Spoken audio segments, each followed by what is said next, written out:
Bismillahirrahmanirrahim. Assalamualaikum warahmatullahi wabarakatuh. Alhamdulillah diberi sehat kitanya ni ba Allah lahir dan batin. Wate takalan nya dinonyo tentang Covid sekurang belahnya atau tahun nya bahasa kitanya Aceh. Wate tebegahan tepateh katanya nadih bak mata. Tetapi penyakitnya nah. Boleh ni baknya, mari kita nyo mandum-mandum waspada dro.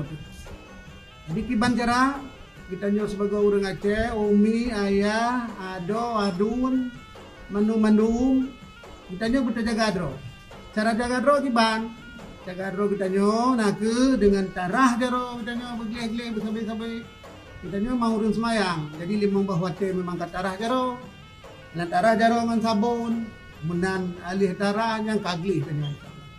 Alahnya kita nyolong tak jaga jarak. Kiban cara jaga jarak? Hai kita nyo dalam suasana ukuah tetap udip. Ukuahnya memang mahal. Dengan menjaga hikmah ukuah, insyaAllah Tuhan bi kita nyo lebih sehat kili Allah. InsyaAllah. Jadi oleh sebabnya harapan lo mandum-mandum kemandum muring Aceh, saudara lur tuan mandum-mandum yang diberat hati semua Aceh nyo, mandum-mandum kita nyo.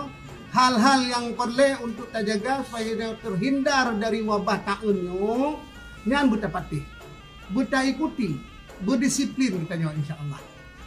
Karena bahkan penyakitnya nadih bak mata kita nyo. Tapi oleh dibaknya, wate tak pekan, wate tak pegahkan, hanjir. Oleh dibaknya kita nyo mandum harapan lo, sampai lo begah, jaga protokol kesehatannya. Arah jaro ngan sabun begle, wate taja belanja atau wate tibit, menan wa urbo, tamano tu begle-gle. InsyaAllah Tuhan beri kita nyo terhindar dari berbagai macam penyakit. Adi longken lagu sabok, judulnya pulih, pulih, pulih, pulih, pulih, pulih dum penyakit lahir batin lun ya Allah. Pulih, pulih, boleh asa urat tulang lan ya Allah.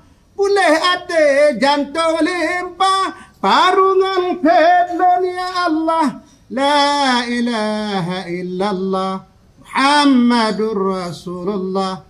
Pulih darah gapah utak, iangan minyak lan ya Allah. Pulih,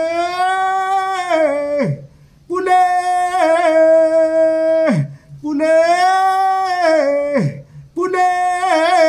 Pulih penyakit iri dengki dalam tubuh, pulih.